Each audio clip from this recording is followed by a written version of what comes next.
전도서 12장. 너는 청년의 때에 너의 창조주를 기억하라. 곧 공고한 날이 이르기 전에, 나는 아무 낙이 없다고 할 해들이 가깝기 전에, 해와 빛과 달과 별들이 어둡기 전에, 빛 위에 구름이 다시 일어나기 전에 그리하라. 그런 날에는 집을 지키는 자들이 떨 것이며, 힘 있는 자들이 구부러질 것이며, 맷돌질 하는 자들이 적임으로 그칠 것이며, 창들로 내다보는 자가 어두워질 것이며, 길거리 문들이 닫혀질 것이며, 맷돌 소리가 적어질 것이며, 새의 소리로 말미암아 일어날 것이며, 음악하는 여자들은 다 쇠하여질 것이며, 또한 그런 자들은 높은 곳을 두려워할 것이며, 길에서는 놀랄 것이며, 살구나무가 꽃이 필 것이며, 메뚜기도 짐이 될 것이며, 정욕이 그치리니, 이는 사람이 자기의 영원한 집으로 돌아가고 조문객들이 거리로 왕래하게 됨이니라.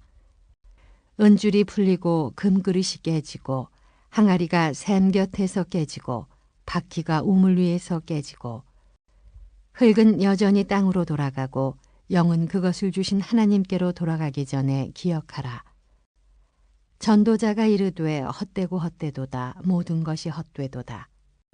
전도자는 지혜자이어서 여전히 백성에게 지식을 가르쳤고, 또 깊이 생각하고 연구하여 잠언을 많이 지었으며, 전도자는 힘써 아름다운 말들을 구하였나니 진리의 말씀들을 정직하게 기록하였느니라. 지혜자들의 말씀들은 찌르는 채찍들 같고, 회중의 스승들의 말씀들은 잘 박힌 목 같으니 다 한 목자가 주신 바이니라. 내 아들아, 또 이것들로부터 경계를 받으라. 많은 책들을 짓는 것은 끝이 없고 많이 공부하는 것은 몸을 피곤하게 하느니라. 일의 결국을 다 들었으니 하나님을 경외하고 그의 명령들을 지킬지어다. 이것이 모든 사람의 본분이니라. 하나님은 모든 행위와 모든 은밀한 일을 선악간에 심판하시리라. 오늘은 허무와 진리라는 제목으로 함께 말씀을 나누고자 합니다. 인생은 무엇으로 살아가는가? 무엇으로 살 수 있는가? 이제 이것이 오늘 본문의 마지막 질문입니다. 사람들은 떡이 있어야 살아간다고 말하고 있습니다. 사람은 떡으로 사는 것이 아니라 하나님으로 산다고 말하고 있습니다. 사람들은 그래도 이 세상을 살아가면서 인정과 존경을 받고 좀 영향력 있게 사는 것을 산다라고 말하고 있습니다. 그러나 성경은 말합니다. 우리가 사람들의 인기나 존경과 칭찬으로 사는 것이 아니라 하나님으로 살아가는 것이다. 사람들은 이 세상을 살아갈 때 힘이 있고 가진 것이 있어야 살아간다고 말합니다. 그것이 진정 사는 것이다 말합니다. 그러나 성경은 말합니다. 하나님으로 살 수 있다. 하나님으로 살아야 한다라고 말하고 있지요. 허무한 인생은 왜 인생을 허무하다고 얘기하는가? 영원하지 않기 때문에 그렇습니다. 때가 되면 몸도 약해지고 병이 듭니다. 다 죽습니다. 청년의 때와 같이 푸르른 젊음이 왕성할 때가 있습니다. 그때가 되면은 영원할 것 같지요. 하지만 금방 시들어 버린 것이 인생이다. 이제 이렇게 말씀하고 있습니다.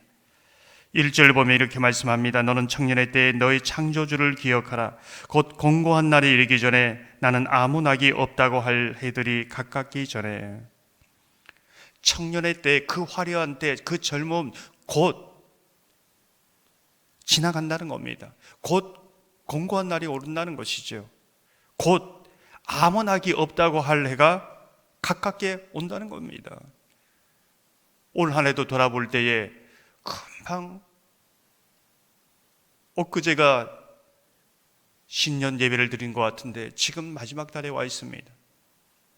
80, 90, 100세를 사신 분들도 그 인생을 바라보면은 하루 이틀밖에 한순간이라고 말합니다. 흙으로 온 인생 한 줌의 흙으로 돌아가야 하는 것이 인생이기에 허무하다는 것이지요.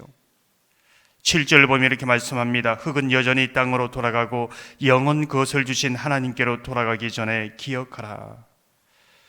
주의 깊게 보면 이 허무한 인생 속에 전도자가 말하고 있는 것은 무엇입니까? 몸은 흙으로 썩어 돌아갑니다. 그러나 우리의 영혼은 하나님께 돌아가야 한다. 이렇게 말씀하고 있지요. 무슨 뜻일까요? 죽음으로 끝나는 게 아니라는 겁니다. 죽으면 다시 또 죽음이 새로운 생명이 반복된다는 것도 아니라는 겁니다. 그 영이 하나님께 돌아가서 하나님 앞에 서야 하고 거기에서 오늘 말씀하신 것처럼 그 삶에 따라서 심판이 있다는 겁니다. 이것이 인생의 진리다. 이 진리를 마음판에 잘 박힌 못과 같이 길이 새기고 사는 것이 지혜이다라고 말씀하고 있습니다. 10절 11절 보면 전도자는 힘써 아름다운 말들을 고하였나니 진리의 말씀들을 정직하게 기록하였느니라. 지혜자들의 말씀들은 찌른 책찍들 같고 해중의 스승들의 말씀들은 잘 박힌 목 같으니 다 한 목자가 주신 바이니라. 왜 많은 인생이 허물을 노래하는가? 잘 박힌 목과 같이 이 진리를 마음에 딱 중심에 품고 사는 것이 아니라 많은 진리 아는 것을 진리로 삼고 살아가기 때문에 인생은 허무한 것이다. 이렇게 말씀하고 있습니다. 12절을 보면 이렇게 말씀합니다. 내 아들아 또 이것들로부터 경계를 받으라. 많은 책들을 짓는 것은 끝이 없고 많이 공부하는 것은 몸을 피곤하게 하느니라. 많은 사람들이 사실을 단 한 가지를 찾기 위해서 공부하고 책을 씁니다. 진리를 찾기 위한 것이죠. 근데 그렇게 공부하고 책을 쓰고 읽어도 몸은 피곤하다는 겁니다. 허무하다는 것이지요. 진리는 아주 단순하다는 것을 말해주고 있습니다. 그 진리를 흔들리지 않는 기준으로 삼고 사는 사람, 이 사람이 정말 지혜자이고 복된 인생이다라는 것이지요. 전도자는 허무한 인생 속에서 주시는 최고의 지혜, 최고의 진리, 그 진리의 가장 핵심, 진리의 결론이 무엇인가? 오늘 13절을 보면 이렇게 말씀합니다.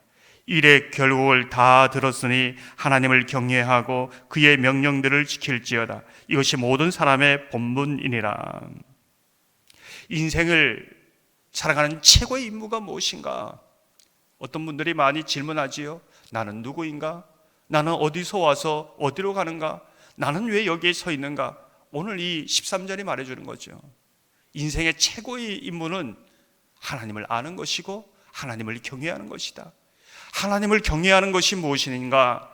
하나님이 말씀하시는 그 말씀을 인생의 절대적인 기준으로 삼고 그 말씀을 따라 살아가는 것이다. 이것을 성경이 인생을 정리하는 인생의 최고의 왜 사는가에 대한 답변을 주고 있는 것입니다.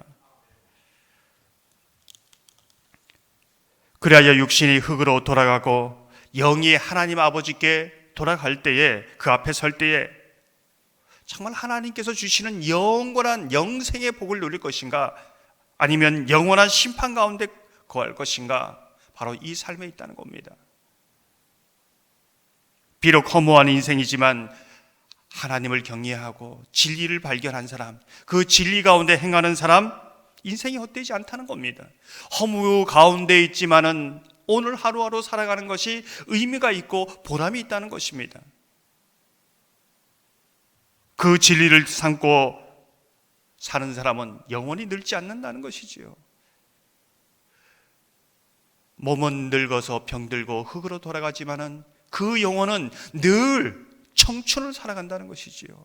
영원히 늙지 않는 비결, 이것이 바로 하나님을 경외하고 그 말씀 가운데 살아가는 것이다. 이렇게 말씀하고 있습니다. 사랑하는 성도 여러분, 오늘 왜 살아갑니까? 하나님을 경외하고 하나님 말씀하신 말을 따라 순종하는 것임을 알고 행하는 저와 여러분이 되기를 소망합니다. 이 세상에 다른 것이 있어야 산다고 말하는 이 세상 한가운데서 나는 하나님으로 삽니다. 이 고백을 가지고 살기를 소망합니다. 그리하여 이 땅에서나 하나님의 나라에서나 영생의 복락을 누리는 복된 하나님의 사람들이 다 되시기를 주님의 이름으로 축원합니다.